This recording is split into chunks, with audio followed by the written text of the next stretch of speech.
Manu Sosa, entonces, tal como lo habíamos anunciado, Manu es edil de Uniendo Villa María, el nombre del partido. Manu, antes que nada agradecerte el tiempo y la visita. No, por favor, agradecerles a ustedes la posibilidad de venir, compartir un rato, charlar un poquito de la situación de la política local y bueno, y del otro lado a todos los vecinos que nos están escuchando. Antes de ir a la cuestión parlamentaria o del Consejo Deliberante, es preguntarte cómo fue ese camino desde aquel momento en donde decidiste activar políticamente el deseo de transformación, porque te tocó en aquella elección estar en medio de dos fuerzas que estaban armadas, que estaban consolidadas de cierta manera, con un aparato propio, y tu salida fue algo disruptiva en medio de la discusión que había en ese momento, ¿no? Bueno, sí, un poco vos narrás lo que terminó siendo el final de la película, que es cuando llegaba la contienda electoral. Yo siempre me remito un poco más atrás. Yo vengo de una militancia donde mi familia, por supuesto, que es una familia que está politizada, pero que yo no estaba haciendo política partidaria, yo me estaba abocando a mi profesión, yo soy abogado, y habíamos constituido una fundación que sigue vigente, se llama Planificando el Desarrollo Ciudadano, que es una fundación de participación social, de construcción de proyectos, y que aportábamos a la política, por decir, desde afuera. Y por otra parte estaba involucrado, fui 6 años, estuve ahí en la conducción del Jockey Club de Villa María, así que más vinculado a la actividad deportiva y a la dirigencia deportiva. Y sí creo que bueno, es como un gen, algo que uno tiene adentro, que esa voluntad de participación, de cambiar. Uno, por lo menos yo veo que la política es la principal herramienta que tiene la ciudadanía para hacer cambios positivos, y bueno, dijimos de que era interesante salir a proponer algo diferente. Entendemos que la política, esto que decías vos, las viejas estructuras, por un lado el peronismo, que hace más de 24 años, 25 años que gobierna la ciudad, y al frente una estructura que era Juntos por el Cambio, pero que el radicalismo, el PRO, pero que los dirigentes en general son los mismos que están presentes hace por lo menos 20 años en la oferta electoral villamariense. Nosotros entendíamos que había una necesidad de una renovación de los actores de la política, y entendíamos de esa independencia, de esa fuerza. Y así, bueno, construimos con un grupo de vecinos, la mayoría vinculados a instituciones, a centros vecinales, a instituciones deportivas, esta idea que fue Uniendo Villa María, con un enorme esfuerzo, porque las estructuras, lo interesante es que tienen recursos humanos, tienen recursos económicos. Nosotros, todo hecho medio a pulmón, con mucha vocación, con mucha militancia de la buena, pudimos ponernos, sentarnos en la mesa de la política a discutir. Creo que hicimos una gran elección por los recursos que tuvimos, sacamos el 12% aproximadamente de los votos de los villamarienses, y bueno, y eso nos ha generado un espacio tanto en el Consejo Deliberante como en el Tribunal de Cuentas, en la figura de Maxi Romero, que bueno, que nos permite todo eso que nosotros planteamos y llevamos adelante en la campaña, tratar de ser coherentes con ese discurso que hemos hecho, y tratar de involucrarnos para generar una política positiva, para que la ciudadanía vuelva a confiar en la política. Creo que una de las cosas que nos invitó a involucrarnos fue ese enojo que tiene la ciudadanía, o que nosotros lo decíamos en términos muy jurídicos, muy abogados, ese divorcio que había entre la ciudadanía y la clase política. Y bueno, nosotros queremos terminar con eso y generar un modelo de conducción más cercano al vecino, que esté más representado en las instituciones intermedias, con más proceso de escucha activa. Y bueno, y en ese camino estamos ahora en estos primeros 10 meses de gestión. Claro, en esa cuestión, lo que vos hablas también es un tema de representatividad. En el sentido de decir, en el Consejo se está discutiendo lo que me está afectando a mí cotidianamente, o los está comiendo el microclima que hay ahí adentro, ¿no? Bueno, ahí sí yo soy muy crítico con el trabajo que se lleva adelante desde el Consejo Deliberante. Creo que nosotros tenemos que ver, para evaluar los problemas que vemos hoy, que yo te adelanto, o sea, te spoileo la definición, yo creo que no estamos discutiendo los temas relevantes de la ciudadanía, creo que el nivel de discusión legislativa es bajo.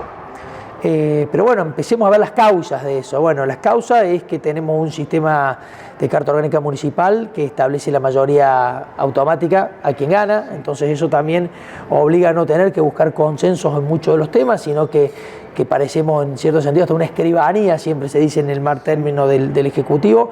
Eso es una crítica que creo que hay que hacer al sistema. Creo que el sistema necesita de que la representatividad de los vecinos sea proporcional a los votos que se sacan, si no es distorsivo. Es decir, una fuerza como el oficialismo, que fue Hacemos Unidos por Villa María, sacó el 42% de los votos, pero tiene 7 de 12 concejales.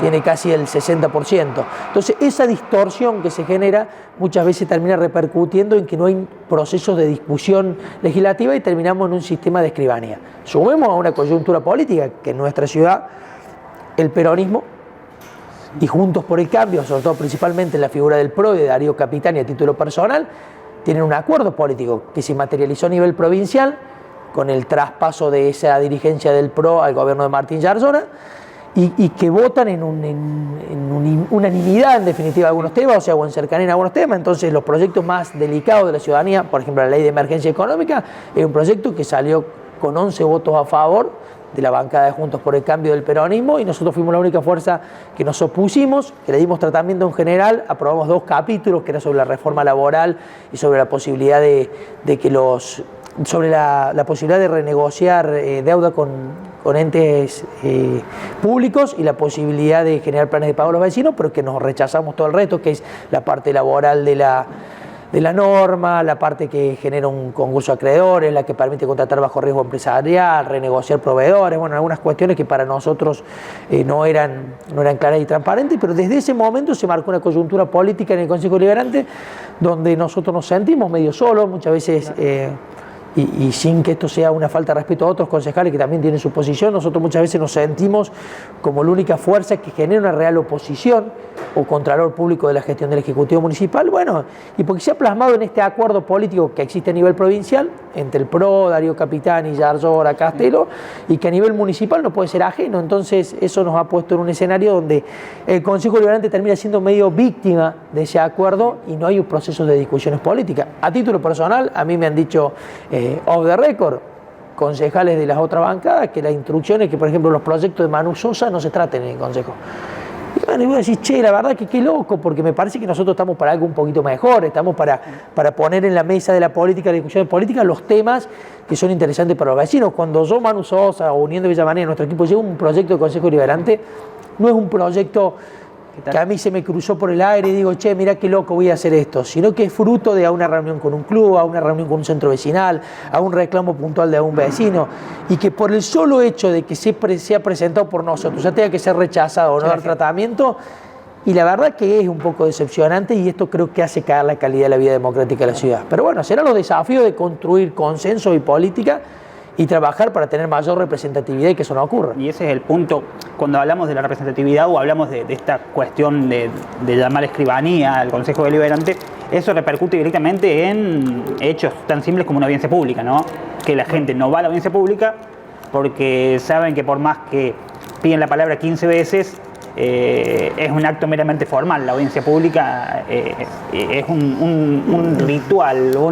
Sí, se hace porque está en la Carta Orgánica, claro, pero en líneas generales no tiene el efecto que debería tener o el grado de influencia que debería tener. Nosotros, por ejemplo, en lo que es audiencia pública, presentamos un proyecto, que dicho sea paso, no fue tratado y no fue abordado por el Consejo Deliberante, que habla de también cómo se comunican las audiencias públicas. Es decir, una audiencia pública sale por boletín oficial, sale por una publicación en el diario, o sea que el que no compra el diario no se entera. Entonces nosotros empezamos, y después solamente puede acudir la persona que va físicamente al recinto legislativo. Generalmente se hacen los miércoles al mediodía, la gente trabaja, es decir, ¿cómo generamos mecanismos para que la participación ciudadana se dé efectivamente? Entonces nosotros hicimos un proyecto donde dijimos, no, miren, comuniquemos por más formas, permitamos la participación virtual en las audiencias públicas, permitamos la participación en las audiencias públicas por escrito de instituciones como colegios profesionales, como cámaras empresariales, porque en definitiva, ¿qué es lo que tiene que interesar acá? Lo que tiene que interesar es que los vecinos en algunos temas que demandan audiencia pública, ¿por qué? Porque demandan que el vecino tenga que ser escuchado, sea realmente escuchado. Claro. Y si no termina siendo esto que decís vos, una mera formalidad, que decir, bueno, se hace la audiencia pública, se cuentan los días para que se haga la audiencia pública y se hace la segunda lectura, pero el vecino, que es el que realmente debemos escuchar y a quienes realmente debemos representar, no se encuentra representado. También el hecho de hablar claramente, porque en su momento Martín Alanís, Marisa Oviedo, eran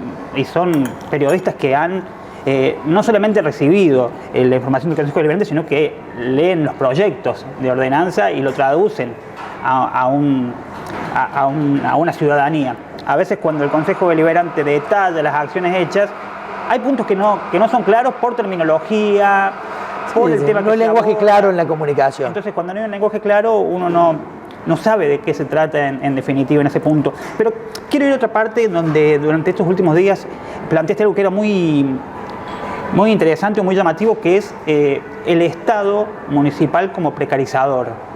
En el sentido de, por ejemplo, cooperativas que trabajan o empleados mismos que están afectados a la Municipalidad de Villa María, ¿no? Bueno, yo ya que lo he dicho y he sido muy crítico de esto, tengamos en cuenta que la Municipalidad de Villa María es el principal empleador en negro de Villa María y la zona.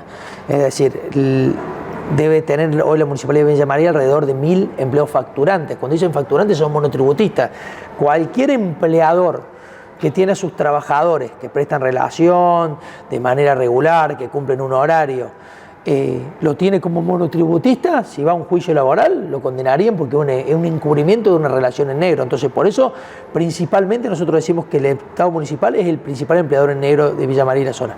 Lo que también genera un montón de dificultades porque eso genera incertidumbre en los trabajadores, genera incertidumbre en las tareas que desarrollan o no. Tengamos en cuenta que esta gestión municipal ha despedido cerca de 400 empleos municipales, muchos de ellos facturantes, entonces esa incertidumbre de la falta de estabilidad laboral. Pero por otra parte, un segundo mecanismo, que es esto que decíamos nosotros, es decir, la gestión elige a las cooperativas para prestar servicios públicos.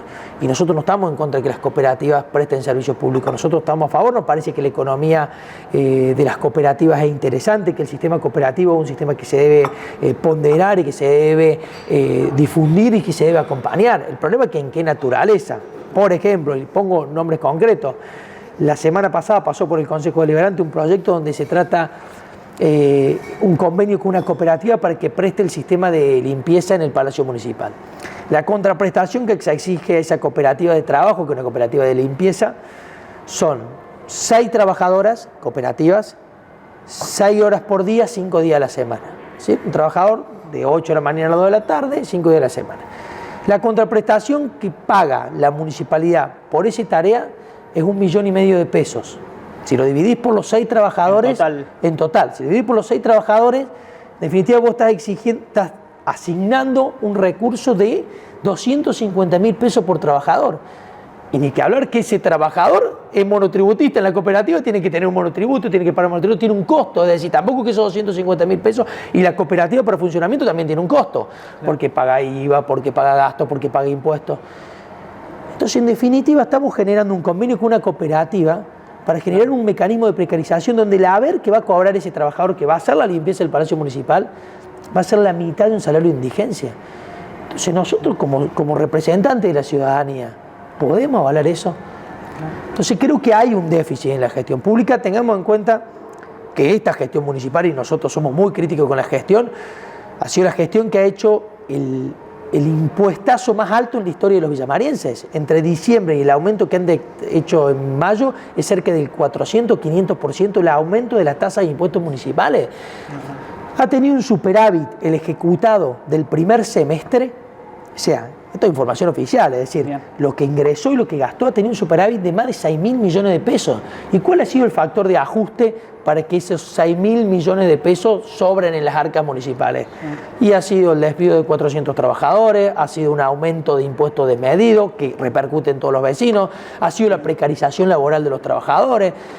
Y ahí nosotros nos preocupa porque detrás de cada facturante, cada trabajador, hay una familia villamariense en un escenario de una enorme crisis económica y social, con una inflación enorme. Entonces, bueno, la verdad que nos preocupa cómo se lleva adelante. Y bueno, y entendemos esto, que hay que generar cambios positivos para que esto termine, porque si no se agrava la situación de un montón de villamarienses. Y cuando hablamos de números, hay algo que vos has destacado mucho o has solicitado mucho, que es los números claros o la transparencia en la información. ¿Cuáles son los rasgos en donde vos ves más crítica esta situación? Bueno, esto, voy un poquito para atrás y digo esto, cuando nos involucramos en política una de las principales críticas era esto, es decir, la ciudadanía no cree en la política, no cree en los dirigentes políticos. ¿Por qué? Si vos le preguntás, mañana salimos juntos a la calle con un micrófono y una cámara y le preguntamos qué piensa la ciudadanía política, te va a decir que son todos ladrones, que hay corrupción, de que se enriquece. ¿Por qué eso? Porque no hay transparencia. Entonces uno de los principales ejes que nosotros tomamos para que la ciudadanía recupere la confianza en la política es la transparencia pública. Y principalmente, ¿dónde se da la transparencia pública? En la elaboración o en la puesta a disposición de datos de calidad de la gestión municipal. Nosotros, para poder acceder al estado en que fue recibida la Municipalidad de Villa María, tuvimos que iniciar un amparo de información pública ante la justicia ordinaria que falló a favor de Uniendo Villa María, que condenó a la municipalidad a entregarnos la información y que al día de hoy todavía no le hemos recibido la información, porque en lugar de darnos la información, que sería lo más natural, lo lógico, decir, ¿qué querés? Los libros diarios, libros de inventario, el libro de caja, el listado de cheque emitido. Acá está en la mesa, conózcanlo, véanlo, vemos cómo colaboramos y controlamos la gestión. No, han decidido apelar ante el Tribunal Superior de Justicia para dilatar la entrega de esa información. ¿Qué esconde la política? Que no quiere mostrar información pública. Y ahí, ¿dónde creemos que está lo más sensible? Y bueno, por supuesto, en todo el manejo de las cuestiones económicas y las contrataciones del Estado. Es decir, cuando nosotros hace un tiempo denunciamos mediáticamente que se contrató a una empresa de catering estrechamente vinculada al oficialismo y al intendente municipal, a la mujer del intendente municipal, prestando servicio por almuerzos, por cena, es decir, bueno, ellos no quieren que vos veas ese tipo de información, porque cuando vos ves que existe una vinculación muchas veces entre empresas vinculadas al poder, entre cooperativas, como ha pasado en la prestación de espacios verdes, cooperativas que prestan servicio de espacios verdes creadas 10 días después de la elección municipal, es decir, sin ningún tipo de experiencia, no hay procesos de contrataciones y licitaciones públicas de los espacios verdes, donde están los negocios más grandes. Y después ocurren cuestiones, por ejemplo, la creación de las empresas de economía mixta, como es el ente de deporte y turismo. Al día de hoy no tenemos el balance del Festival de Peña, uno de los eventos más importantes y más icónicos de nuestra ciudad, donde la transparencia tendría que ser la bandera para que todos los vecinos confíen en esa actividad que movilice economía, que genere ingresos, que orgullo de los villamarenses, porque yo creo que cualquiera de nosotros cuando sale de la ciudad y alguien dice, sos de Villa María, y te dice el festival, vos empezás a hablar, se te infla el pecho, sí, el festival, la gente que viene, el anfiteatro, y no hay transparencia pública. Entonces eso empieza a socavar la confianza de la ciudadanía en una política, en una clase política, y ahí creemos que en la información de datos de calidad es fundamental. Porque si no hay información y no hay datos de calidad y no hay información pública y los vecinos no conocemos qué pasa con cada uno de los pesos que aportamos, porque ese es otro tema. Claro. Muchas veces decís, bueno, pero ¿por qué tanto interés en saber? Y porque la plata es aportada por todos los villamarenses. Claro. Y porque cada peso mal gastado podría haber ido en una necesidad, porque recordemos que en política, a todo nivel, las necesidades son ilimitadas y los recursos son limitados. Entonces la eficiencia en el gasto de cada uno de esos pesos que aportan los villamarenses es fundamental para mejorar la calidad de vida de nuestra ciudad. Entonces a nosotros nos preocupa enormemente cuando no hay un programa de transparencia pública que permite decir que cada peso de los villamarenses fue eficientemente gastado. Y bueno, serán los desafíos que tenemos como política de cambiar ese paradigma y dar transparencia a la política. Lo que me parece interesante a mí de la gestión que vos estás llevando adelante, e incluso de muchos espacios políticos, es que no se da algo que se dio mucho en estos últimos tiempos, que se hablaba como del teorema de Baglini. ¿Lo conocés, el teorema de Baglini? Sí, de más cerca está del poder, más. Claro. ¿Por qué? Porque yo escuchaba a veces en algunos municipios, no específicamente en Villa María, ejemplos de, primero, una oposición desde el Consejo tirando pelotas a la tribuna, o después haciendo propuestas de proyectos que sabía que no eran viables, que no tenía definición de dónde podían provenir esos fondos, que tal vez la ciudadanía aplaudía, como decir, bueno, vamos a poner un hospital público para perros y gatos, voy a tener a todos apoyándome, pero no tengo los fondos suficientes, las arcas suficientes, sé que no me lo van a aprobar, pero yo igual lo tiro y sumo un rédito de alguna manera diciendo no me lo quisieron habilitar. Entonces, lo que yo valoro es la construcción a veces de los proyectos en este punto, porque es muy fácil estar en un espacio en donde uno puede hacer proyectos que no van a ser viables, que no van a pasar y salir a adjudicarse sí, un daño, ¿me entendés? Entiendo el punto. Yo creo que todo proyecto que se hace, se desarrolla y se analiza, me parece que es interesante siempre verlo integralmente. Por ejemplo, y a modo ejemplificativo lo del hospital de perros. Claro, sí. Pero, por ejemplo, hoy está en la agenda pública y es parte de un proyecto que presentamos nosotros, también lo presentó Juntos por el Cambio, principalmente impulsado por un grupo de vecinos proteccionistas vinculados a la cuestión animal, la generación de un programa de equilibrio poblacional en perros y gatos. Sí. Entonces, si vos empezás y ves a prima facie y decís, bueno, mira, puede parecer demagógico decir nosotros vamos a hacer 500, 600 castraciones por mes, porque si, bueno, ¿cómo se paga eso? ¿Cuánto cuesta? ¿Cómo se acomoda? Pero también, ¿qué costo tiene para la ciudadanía no abordar ese problema? Claro. Cuando un perro muerde a un chico en la calle, cuando un perro genera un accidente de tránsito, ¿qué costo tiene también? Entonces creo que hay un montón de costos ocultos en cada uno de los proyectos que también se evitan llevando una política. Y en esto el teorema de Baglini, mira, hay un ejemplo y lo voy a hacer puntual, pero que lo grafica enormemente, que es boleta única. Boleta única es uno de, hoy en esta semana ha sido aprobado en la Cámara de Diputados, o sea, ya es boleta única a nivel nacional, es boleta única a nivel provincial. Hace más de 15 años, ahora me parece 2011 fue la primera elección que se implementó boleta única en la provincia de Córdoba, es decir, 14 años. Villa María no da la discusión de boleta única, es decir, hay proyectos presentados con anterioridad, no se dio trámite. Hay un proyecto presentado por esta bancada desde diciembre, todavía no se ha dado trámite, no se quiere discutir. Pero cuando uno va para atrás, escucha que Darío Capitani pedía boleta única en el 2014. Pero ahora que está en el poder no quiere más boleta única. ¿Por qué? Porque quiere aprovechar los beneficios del poder. Es decir, cuando estaba en campaña, Eduardo Castelo hablaba de lo importante de la gestión, del crecimiento institucional de Córdoba por Schiaretti. Schiaretti, impulsor de boleta única, la provincia de Córdoba, primer provincia que implementa boleta única, pero a nivel municipal no la quieren. Entonces, hay una contradicción constante de acuerdo al oportunismo y el uso político de las herramientas que se hacen en la actividad legislativa. Para la gente que nos está viendo, y para mí también, porque lo quiero saber, es que ¿qué beneficios interpretás que sostiene aquel que sigue militando por la boleta de papel en la urna, el clásico voto? ¿Qué estructura sostiene eso? El voto tradicional. El voto tradicional. Todo aquel que lo defiende no tiene ningún argumento serio para poder defenderlo. Bien. Porque las grandes ventajas que tiene la boleta única es, primero, reducir la impresión de papel. Sí. Incluso también se puede decir que es más económico. Podemos discutirlo si sí o si no. Pero principalmente genera equidad e igualdad entre todas las fuerzas a la hora de participar en una contienda electoral. Algo fundamental. Y algo no menos importante, termina con la trampa de la política, las trampas electorales, termina con el emboletado de personas, termina con el voto marcado, termina con un montón de herramientas que se han usado para hacer de la política una herramienta clientelar.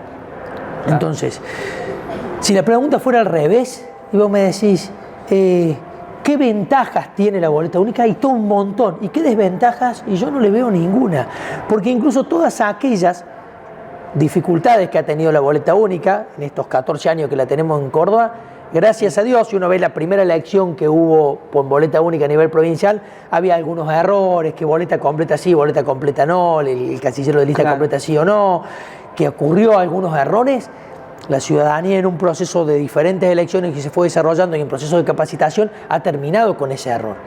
Entonces, hoy por hoy, creo que es un sistema que por algo a nivel nacional se ha aprobado, que por algo a nivel provincial hace 14 años se lleva adelante y que es una de las grandes demandas que lleva adelante la ciudadanía para mejorar la calidad de vida institucional. Claro. Como también lo ve Ficha Limpia.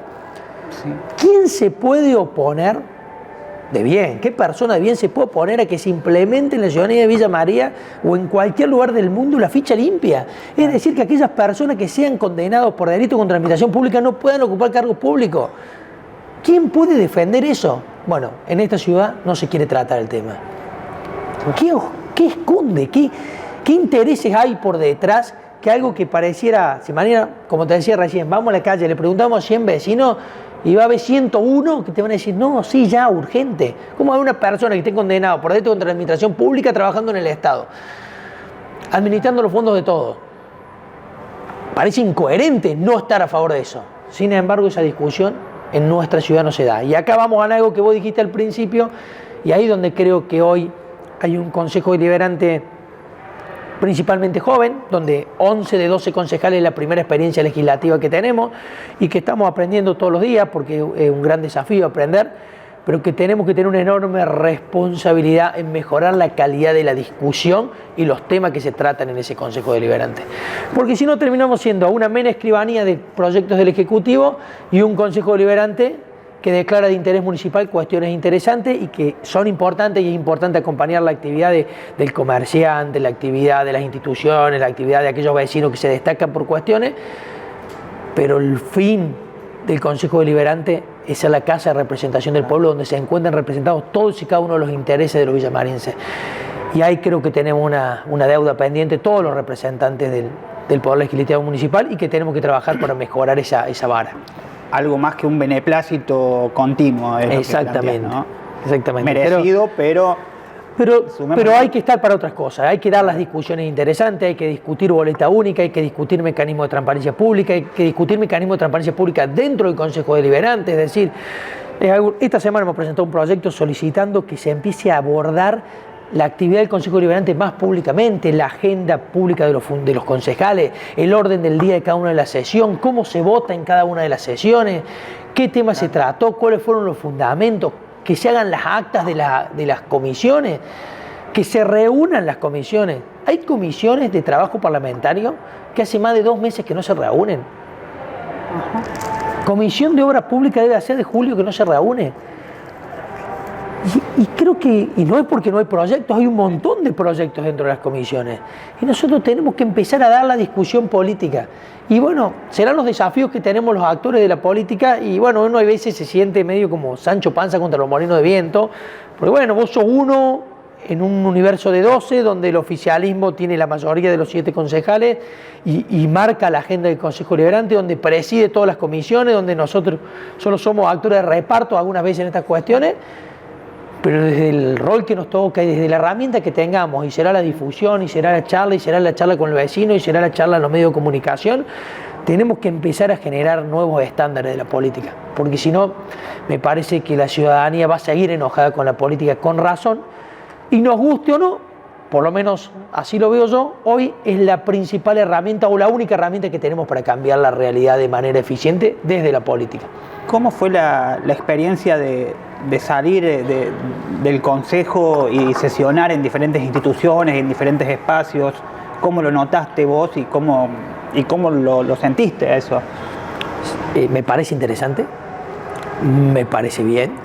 Creo que es una de las obligaciones que tiene el Consejo Deliberante de sesionar por fuera, de hablar, de llevar la institución a diferentes barrios, a diferentes instituciones representativas. Sí, creo que todo ese tipo de acciones no hay que caer en la demagogia, y creo que si se va a sesionar fuera del ámbito del recinto legislativo, la discusión legislativa tiene que ser la misma que se da cuando se da en el recinto, porque si no termina siendo una visita institucional. Fue muy distinto. Y se trata de evitar temas de discusión política cuando se va fuera del Consejo.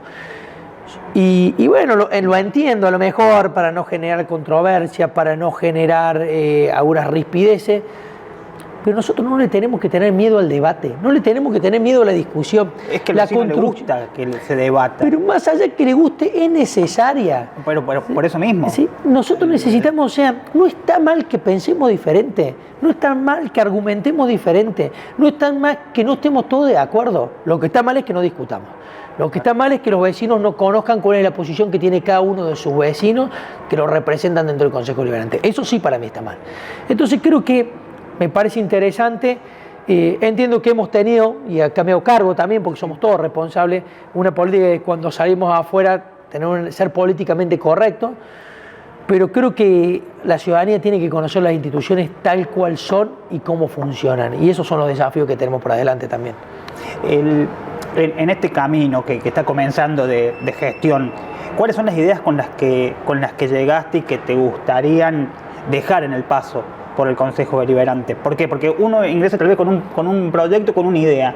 En el medio apareció una coyuntura nacional que te dijo todo lo que vos sabías de política, bueno, no sirve porque tenemos una nueva impronta a nivel nacional. Y empezás y atravesás el verano trabajando porque el Consejo Deliberante no se detuvo y la vorágine diaria va sumando o va haciendo subir la pila de papeles en el escritorio. pero ¿cuáles son los temas que no querés dejar en el tintero en este camino? Mira, nosotros hemos tenido una agenda fundamental que para mí viene de la mano con esto, la necesidad de que se involucre más gente en política y generar más transparencia, que es la transparencia pública y la participación ciudadana. Si vos ves el general de los proyectos que hemos presentado Uniendo Villa María, siempre están en pos a mejorar los procesos de transparencia pública, con mayores medidas de contralor, con mayor espacios de información pública, con mejora de las etapas de contralor de la administración pública y por otro lado la participación ciudadana. Creo que nosotros tenemos que incentivar cada vez más la participación ciudadana, incentivar los mecanismos de participación. Por ejemplo, este año debería haber habido elecciones de centros vecinales establecidas por Carta Orgánica Municipal. Hay un reclamo, ¿no? Sí, de algunos vecinos, de algunos centros vecinales pidiéndolo, y el Ejecutivo se arrogó la facultad de no convocar, y me parece una recontra falta de respeto para las instituciones de nuestra ciudad. Y nosotros tenemos que entrar a generar mecanismos de participación ciudadana. Un proyecto que, mira, hablando de estos proyectos que no tienen discusión y que llevaba esa línea, uno de los primeros proyectos que presentamos nosotros se llamaba Banca Ciudadana. Banca Ciudadana es un proyecto que lo que buscaba es permitir que en el ámbito del Consejo Deliberante, antes de las sesiones, porque no está establecida por el reglamento interno, pero antes de las sesiones, cuando bajamos los concejales, antes de abrir la sesión, se permitiera la posibilidad de participar a vecinos en particular o instituciones llevando ideas, proyectos, reclamos, un espacio de escucha activa de un vecino o una institución con los 12 concejales, donde solo podía hablar el vecino, los concejales escuchamos, después, de acuerdo a ese reclamo, ese pedido formal exclusivo que se hizo, lo podía levantar alguna bancada, varias bancadas y demás. Si yo te pregunto a vos y me pongo el rol de periodista, te diría, ¿qué contra le ves a ese proyecto? Sí. Y yo creo que ninguna. Estamos permitiendo que los vecinos vayan al Consejo Deliberante, demanda, en realidad, hagan pública su opinión, le permitimos un espacio de participación. No fue acompañado ese proyecto. Entonces decís, ¿por qué? No hay razón, no hay motivo para entender. Porque si vos me decís, no, porque van a venir los vecinos y nos van a reclamar todo lo que hacemos mal.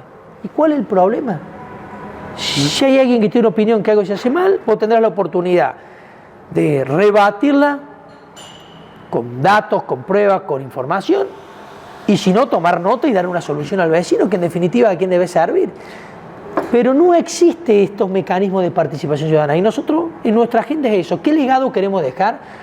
Dios quiera, el Consejo Deliberante, aunque, como te dije antes, hay una clara instrucción de que nuestros proyectos no van a salir, pero haya un dejo de madurez y se dé tratamiento y se discutan todos estos proyectos que buscan generar mayores procesos de transparencia pública, mejoren el nivel de participación institucional de los vecinos y mayor participación ciudadana, como son boleta única, como es ficha limpia, como es banca ciudadana, como es elecciones de centros vecinales, que entendemos que son cuestiones demandadas por los vecinos, no ideas de Manu Sosa, ideas locas de Manu Sosa, sino ideas que piden los vecinos. Sin haber aplicado o sin estar en funcionamiento de la banca ciudadana, en este año se han destacado un montón de ordenanzas que fueron por inquietudes de vecinos que se acercaron al Consejo y dijeron, mira, en este espacio jugaron Boca contra River una vez y estaría bueno que se lo distinga, o estaría bueno ponerle a una calle el nombre de una tanguera villamariense muy conocida. Es decir, que también agiliza de cierta manera el hecho de hacer justicia, porque hay clubes de baby fútbol, instituciones hasta de baile, que tienen una contención social enorme, que es interesante saber cómo respiran esas instituciones, más allá de celebrarle el aniversario, sino director del colegio, no sé, comercial. Contame cómo está la escuela. Y más allá de ese, perdón, y te corto, pero más allá de ese, que a lo mejor existe también ese vínculo, por más que no exista banca ciudadana, podría existir ese vínculo. Te juntás, hablas con uno, hablas con otro. Pero es distinto. Pero darle la institucionalidad, claro, permitirle que vaya al Consejo Deliberante, permitir que los vecinos tengan un mecanismo para ir a la Casa del Pueblo, claro, como se le llama, y expresarse libremente. Claro. Eso me parece es elevar el estándar de participación, claro, ciudadana. Pues también, como decís, en el caso este de los clásicos, que fue una iniciativa de un periodista, que le acercó un edil, que fue acompañada por todos los concejales, son instancias de participación. Pero qué importante hubiera sido que ese proyecto, en vez de llegar a un edil en una reunión privada, hubiera llegado al consejo por un vecino que orgulloso por ese acontecimiento lo hubiera llevado, lo hubiera podido contar a todos los vecinos, hubiera entendido la importancia de la participación ciudadana en contar un hecho histórico y que ese hecho histórico genere una fecha importante para nuestra ciudad.